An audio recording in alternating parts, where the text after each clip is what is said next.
There's a war that's been waging in the United States for decades. It's not a military war, but a culture war. While most Americans support equal rights for LGBTQ folks and support diversity efforts and equal treatment for women, some Americans don't. And the victims of this war are sometimes surprising, like candy, specifically M&M's here. Sue is now here to explain this. Can you explain this? Jeff, I can, yes. Some fruit Thank you. snacks, do you remember some of them sing Motown hits? You remember the California Raisins?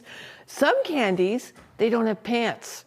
And some pieces of dough wear a chef's hat and are completely naked, and they giggle when you poke their little tummy. Well, it's all a little creepy when you think about it. There's so much to be angry about here, right? But when the M&M candies introduced a new look for the spokescandies, some people exploded. In January, M&M's parent company Mars Incorporated said the anthropomorphized candy characters would have, quote, more nuanced personalities to underscore the importance of self-expression and power of community through storytelling. That's kind of what we're supposed to do here, I think. But anyway, their arm and leg color would now match their shell colors instead of that tan flesh tone of the previous version, okay? And the M&Ms did have genders. And unlike me, the female candies wore heels. But like me, now they're gonna wear sneakers and sensible pumps. And they would wear less makeup, like me. So the idea of candies who look like me enraged Fox News host Tucker Carlson, who ranted about the woke M&Ms. M&Ms will not be satisfied until every last cartoon character is deeply unappealing and totally androgynous. Until the moment you wouldn't want to have a drink with any one of them. That's the goal. When you're totally turned off, we've achieved equity. They've won.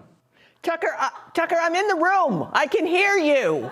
All right, M&M's has had enough, and they announced on Monday that the mascots are on indefinite pause. They said, quote, the last thing M&M's wanted was to be polarizing. So enter actor Maya Rudolph, who happens to be a human, and she will be the new M&M spokesperson. Now, M&M said that she's the spokesperson who America can agree on, and guess what? She's going to make her first spokesperson appearance on an ad during the Super Bowl. What is happening here? Joining me to help us understand this is Rachael K. Albers, creative director and brand strategist at RKA Inc. Oh my gosh, welcome. So is this an effort to unite America or to sell M&Ms? I think after this week, we are all living in one big M&M's commercial. And, this is the world now. We're just living in it. I do think M&M's wants to unite America in eating and talking about M&M's. And look, they're doing a great job. This is what it was all about all along. So we've been talking about M&M's, Rachael, for a while now. It didn't just happen this year. It happened last year with the shoes. I didn't even get into that. Do you think that this has been one long calculation by Mars Inc., the parent company of M&M, or do you think that as these manufactured controversies and outrages came up, do you think that they were just able to start adjusting their plan, or again, are we just in their simulation? We're in the M&M matrix. I don't think anybody had Tucker Carlson raging about woke spokescandies.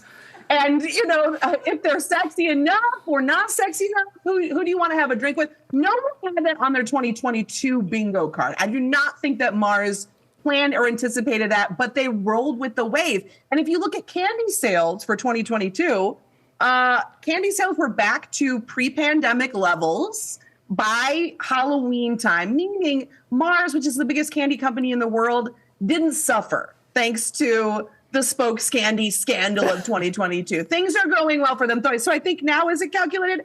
Abso-freaking-lutely it is. I'm a little worried that, the Republicans and conservatives are worried about the sexualization of children by going to drag brunches. But these candies don't have any pants on. I mean, most of these things are naked. And they also have on, before the ungendering of them, they were pretty sexy. They don't seem to be concerned about that. I'm a little concerned about Maya Rudolph, though. Is there any risk here? I mean, people do love her. Everyone loves her.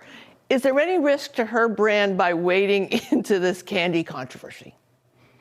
Maya Rudolph is a comedian who's built her career around satire and social commentary, commenting on the culture on SNL, parodying the vice president. So, of course, there's always a risk with any comedy brand, but this was as much a calculated move on Maya's part and Rudolph's part as it was on M&M's. They ran the numbers and they decided to risk it.